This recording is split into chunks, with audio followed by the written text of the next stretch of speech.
জয় শ্রী রাধেকৃষ্ণ বন্ধুগণ, শ্রীমদ্ ভগবদ্গীতা শুধু একটি গ্রন্থ নয়, এটি জীবনের চন্দ্র, যার শীতল কিরণ প্রতিটি অস্থির মনের মাঝে প্রশান্তি ছড়িয়ে দেয়। এটি সেই অমৃত কলস যার এক ফোঁটাই হতাশ প্রাণকে সঞ্জীবনীর মতো পুনরুজ্জীবিত করে তুলতে পারে। এটি শুধুই কোনো ধর্মগ্রন্থ নয়, বরং জীবনের গভীরতম ধাঁধার উত্তর, যা আমাদের অন্ধকার থেকে মুক্ত করে আলোর দিকে নিয়ে যায়। গীতা সেই অমূল্য প্রদীপ যা তখন জ্বলে ওঠে যখন জীবনের পথগুলি অস্পষ্ট হয়ে যায়, যখন সংগ্রামের ঘন মেঘ আমাদের স্বপ্নকে ঢেকে ফেলে, যখন আমরা বুঝে উঠতে পারি না কোন পথে এগিয়ে যাব। এই গ্রন্থ শুধুমাত্র শব্দের সমষ্টি নয়, এইটি সেই সঞ্জীবনী মন্ত্র যা শুনে অর্জুনের দ্বিধাগ্রস্ত মন স্থির হয়েছিল, যার মর্ম উপলব্ধি করে হাজার হাজার বছর ধরে অগণিত আত্মা মুক্তির পথ খুঁজে পেয়েছে। কল্পনা করুন, কোনো ঝোড়ো রাতে যদি আপনি একা চলাফেরা করেন, চারিদিকে থাকে গভীর অন্ধকার আর প্রতিটি পথ যেন অনিশ্চয়তার দিকে টেনে নেয়। ঠিক সেই সময় যদি দূরের কোনো পাহাড়ের চূড়ায় আপনি আলো দেখতে পান, তবে আপনি কি সেই আলোর দিকে এগোবেন না? সেই আলোই হলো শ্রীমদ্ ভগবদ্গীতা। এই গ্রন্থ শুধুমাত্র বিশেষ ব্যক্তিদের জন্য নয়, বরং আমাদের সবার জন্য এক অলৌকিক উপদেশ। যখন জীবনে দোটানার কুয়াশা আমাদের ঘিরে ধরে, যখন মন সন্দেহের শিকলে আবদ্ধ হয়, তখন শ্রীকৃষ্ণের বাণী মেঘের ভিতর থেকে বেরিয়ে আসা রশ্মির মতো আমাদের আত্মপরিচয় ও কর্তব্য চিনতে সাহায্য করে। এর সুরধ্বনি সঙ্গীতের মতো, যা মনে চলমান জটিলতাগুলো মুছে দেয়। এর কোমলতা ফুলের মতো, যা হৃদয়ে শান্তি আনে। এর শক্তি সূর্যের মতো, যা আত্মাকে দিশা দেখায়। শ্রীকৃষ্ণ বলেন, যেই জ্ঞানের সাগরে বিশ্বাস ও ভক্তি সহকারে ডুব দেয়, সে সমস্ত বন্ধন থেকে মুক্ত হয়ে পরম ধামে পৌঁছে যায়। তাহলে ভাবুন তো, যদি আপনার জীবনের প্রতিটি সমস্যার সমাধান এই গ্রন্থেই লুকানো থাকে, তবে আপনি কি একে প্রতিদিনের জীবনের অংশ বানাতে চাইবেন না?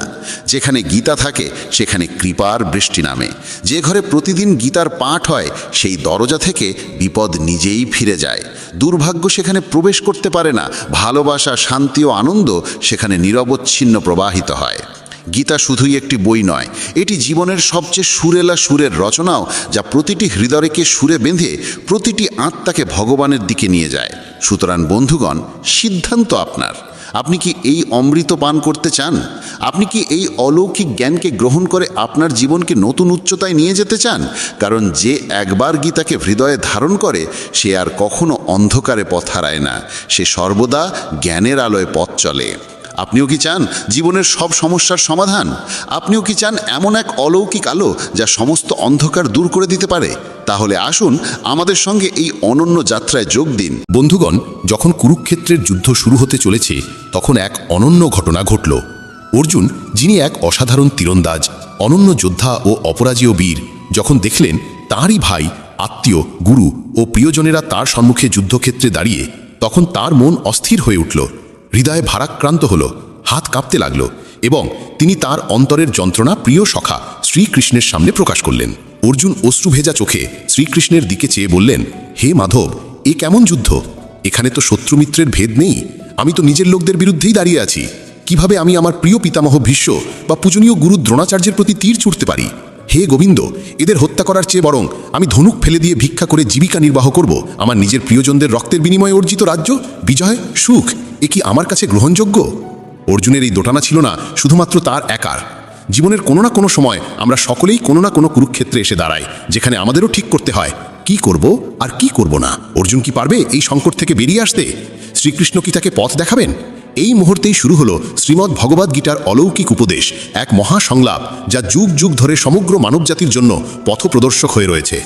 অর্জুন বললেন, হে মাধব, যাদের সঙ্গে আমি শৈশবে খেলেছি, যাদের সঙ্গে আমার ছিল অবিচ্ছেদ্য সম্পর্ক, আজ তাদের বিরুদ্ধেই কি আমি অস্ত্র ধরব? এই কৌরবেরা তো আমারই আত্মীয়। আমি কি আমার বিজয় চেয়েই তাদের রক্তে ভিজে যাওয়া পথ মেনে নিতে পারি? হে কৃষ্ণ, এ রাজ্য, সিংহাসন ও সকল ভোগ আমি পরিত্যাগ করে বরং সন্ন্যাস গ্রহণ করব, এটাই আমার কাছে শ্রেয়। হে কেশব, যদি এই যুদ্ধ হয়, তবে লক্ষ লক্ষ প্রাণ রণক্ষেত্রে ধ্বংস হয়ে যাবে, অসংখ্য সৈন্যের হৃদয়ের দহন ছড়াবে, তাদের ঘরের নারীরা বিধবা হয়ে যাবে, ছোট ছোট শিশুদের জীবনে নেমে আসবে অনাথত্বের অন্ধকার। আমি কি এই দৃশ্য দেখতে পারবো কেশব? না, আমি এই যুদ্ধ করতে পারবো না। আমার মন ভারাক্রান্ত হয়ে পড়েছে, বুদ্ধি কাজ করছে না, মাথায় তীব্র যন্ত্রণা হচ্ছে, শরীর কাঁপছে, ত্বক যেন দাউ দাউ করে জ্বলছে, আর যে গান্ডীব ধরে আমি অসংখ্য যুদ্ধ করেছি আজ তা আমার হাত থেকে পড়ে যাচ্ছে। হে কৃষ্ণ, তুমি আমাকে পথ দেখাও, এই অন্ধকার থেকে আমাকে বের করে আনো। অর্জুনের এই করুণ অবস্থা দেখে ভগবান শ্রীকৃষ্ণ তাকে যে জ্ঞান প্রদান করেন তা ছিল এক অলৌকিক ও দিব্য জ্ঞান, যা শুধু অর্জুনের নয়, গোটা মানব জাতির জন্য এক মহা আলোর উৎস হয়ে উঠেছিল। যুগে যুগে সেই জ্ঞান মানুষকে জীবনের সঠিক পথ দেখিয়েছে, আজও দেখাচ্ছে। শ্রীমদ্ ভগবদ্গীতা কেবল একটি ধর্মগ্রন্থ নয়, এটি ধর্ম, কর্ম আর প্রেমের শাশ্বত বার্তা। এটি আমাদের শেখাল জীবন শুধু শ্বাস প্রশ্বাসের নাম নয়, এটি কর্তব্য আর আত্মনিবেদনের এক দীর্ঘ যাত্রাপথ। তাই আমাদের উচিত গীতার নিয়মিত অধ্যয়ন করা, কারণ এতে রয়েছে জীবনের সব সমস্যার সমাধান, সব দুঃখের উপশম আর প্রতিটি প্রশ্নের উত্তর। শ্রীকৃষ্ণ তখন মৃদু হাসলেন, চোখে ছিল স্নেহ, কণ্ঠে ছিল গভীর এক ঐশ্বরিকতা। তিনি অর্জুনের দিকে চেয়ে বললেন, হে পার্থ, তুমি নিজেকে জ্ঞানী বলে ভাবছ, কিন্তু প্রকৃত জ্ঞানী কেউ দুঃখ পায় না, দুঃখে ডুবে যায় না। তুমি ভাবছ সব কিছু তোমার হাতে, কিন্তু সত্যি কি তা তোমার নিয়ন্ত্রণে? তুমি কি সূর্যকে থামাতে পারো? তুমি কি সমুদ্রের ঢেউ থামাতে পারো?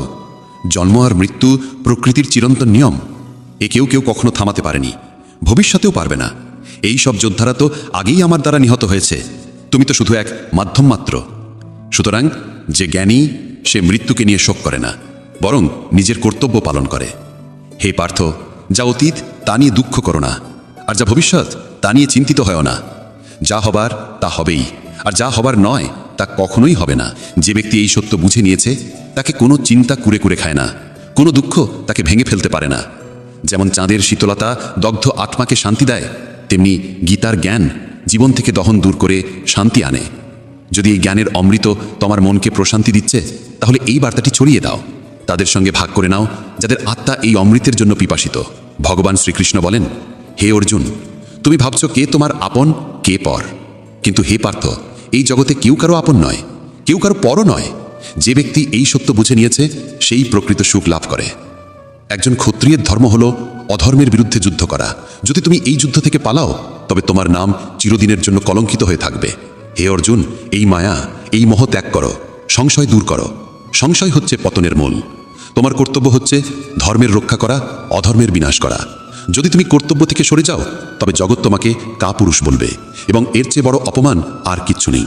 হে পার্থ, যদি তুমি আজ যুদ্ধ থেকে পিছিয়ে যাও, তবে এই পৃথিবী তোমাকে বলবে একজন দুর্বল ভীরু যোদ্ধা যে নিজের কর্তব্য থেকে মুখ ফিরিয়েছে। এই যুদ্ধ শুধু আপন পরের নয়, এটি ধর্ম আর অধর্মের, সত্য আর অসত্যের যুদ্ধ। যদি তুমি অন্যায় দেখেও নীরব থাকো, তবে তা আরও শক্তিশালী হয়ে উঠবে।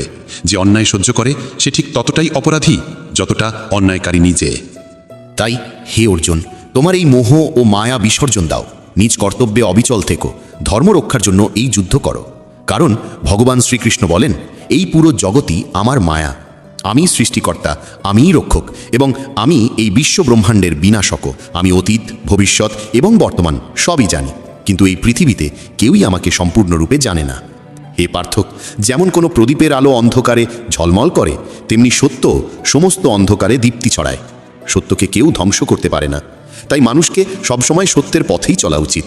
মৃত্যু এক অবশ্যম্ভাবী সত্য, যাকে কেউ পরিবর্তন করতে পারে না। যেমন একজন মানুষ পুরনো পোশাক ত্যাগ করে নতুন পোশাক পরে, তেমনি আত্মাও পুরনো দেহ ত্যাগ করে নতুন দেহ ধারণ করে। এটাই প্রকৃতির চিরন্তন বিধান। যে এই সত্যকে মেনে নেয় সে জীবনে নির্ভয়ে চলতে পারে। হে অর্জুন, জ্ঞানী ব্যক্তি মৃতের জন্য শোক করে না, আবার জীবিতের সঙ্গে অতিরিক্ত মোহ রাখে না। কারণ যিনি জন্মেছেন তার মৃত্যু নিশ্চিত, আর যিনি মারা গেছেন তার আবার জন্ম হবে। তাই এই পরিবর্তনের নিয়মকে মেনে নিয়ে নির্ভয়ে নিজের কর্তব্য পালন করো। হে অর্জুন, আমি প্রতিটি জীবের হৃদয় বিদ্যমান, আমি এই সমগ্র বিশ্ব ব্রহ্মাণ্ডের স্রষ্টা। আমি সকল কিছুর আদিতেও আছি, মধ্যেও আছি এবং শেষেও আছি। আমি গ্রহদের মাঝে সূর্য, বেদের মাঝে সামবেদ, দেবতাদের মাঝে ইন্দ্র, ইন্দ্রিয়ের মাঝে মন। আমি ব্রহ্মা, আমি বিষ্ণু, আমি মহেশ। জলাশয়ের মধ্যে আমি মহাসাগর, পর্বতের মধ্যে আমি হিমালয়। এই সমগ্র বিশ্বে যা কিছু রয়েছে তার সব কিছুতেই আমি আছি। শ্রীকৃষ্ণ বলেন, পৃথিবীতে মানসিক শান্তির চেয়ে বড় কোনো সম্পদ নেই। যে নিজের মনকে শান্ত রাখতে শিখেছে তার চেয়ে ধনী আর কেউ নেই। মানুষের দুঃখের মূল কারণ হলো তার আসক্তি। যত বেশি সে আসক্ত হবে তত বেশি কষ্ট পাবে। তাই আসক্তি পরিত্যাগ করো এবং কর্তব্য পথে অটল থেকো। হে অর্জুন, যা ঘটেছে তা ভালো জন্যই ঘটেছে, যা ঘটছে তাও ভালো হচ্ছে, এবং যা ঘটবে তাও ভালোই হবে। কাঁদছো কেন? তুমি কি এনেছিলে সঙ্গে করে, যা হারিয়ে গেল? তুমি কি সৃষ্টি করেছিলে, যা নষ্ট হয়ে গেল? যা কিছু নিয়েছো এখান থেকেই নিয়েছো, আর যা কিছু দিয়েছো এখানেই দিয়েছো। আজ যা তোমার, আগামীকাল তা অন্য কারো হবে, কারণ পরিবর্তনই এই পৃথিবীর নিয়ম। হে পার্থ, প্রকৃত মানুষ সেই যে নিজের দায়িত্ব নিঃস্বার্থভাবে, নিরপেক্ষভাবে পালন করে এবং ফলের চিন্তা না করে। যে ব্যক্তি জীবনের চ্যালেঞ্জ থেকে পালিয়ে যায় এবং ভাগ্যকে দোষারোপ করে, সে কখনো তার জীবনকে অর্থবহ করে তুলতে পারে না। তাই হে অর্জুন, নিজের কর্তব্য পালন করো এবং নির্ভয়ে এগিয়ে চলো। যদি তুমি জীবনের সমস্ত সমস্যা ও বাধা থেকে মুক্তি পেতে চাও, তবে নিজেকে ঈশ্বরের চরণে সমর্পণ করো। এটাই সবচেয়ে বড় ভরসা, এটাই সবচেয়ে বড় আশ্রয়। শ্রীকৃষ্ণ বলেন, মানুষ জন্ম দ্বারা মহান হয় না, কর্মই মানুষকে মহান করে তোলে। যে ব্যক্তি নিজের কাজে আনন্দ খুঁজে পায়, সেই জীবনে সিদ্ধি লাভ করে। হে পার্থ, যেখানে আসক্তি থাকবে সেখান থেকেই জন্মাবে বাসনা, আর যেখানে বাসনা থাকবে সেখানে মন থাকবে অস্থির।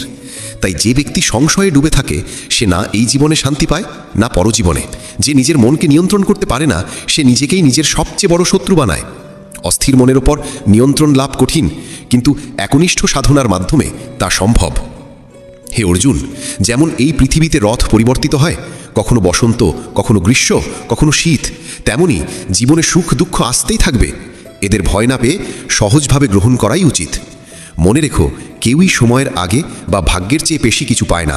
যেমন প্রদীপের শিখার নিচে থাকে অদৃষ্ট অন্ধকার, তেমনি যৌবনের নিচে থাকে বার্ধক্য।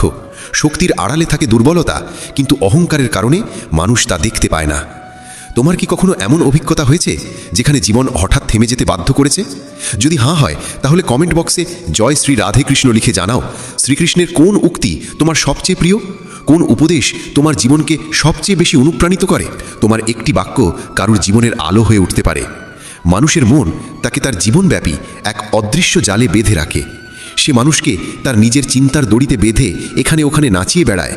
সে কখনোই তাকে নিজের ভেতর তাকিয়ে নিজেকে চিনে নিতে দেয় না, নিজের অন্তরের গভীরে ঈশ্বরকে দেখতে দেয় না। তখনও অর্জুনের চোখে সংশয়ের ছায়া।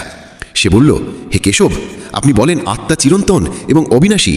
অস্ত্র তাকে কাটতে পারে না, অগ্নি তাকে পোড়াতে পারে না, তবুও একজন জীব কেন সুখ দুঃখ, অপমান, কষ্ট, গ্লানি আর আনন্দের অনুভূতি পায়? শ্রীকৃষ্ণ ধীরে ধীরে হাসলেন এবং বললেন, হে পার্থ, আমি তো তোমায় আগেই বলেছি, এই সুখ দুঃখ আত্মার নয়, শরীরের অনুভূতি।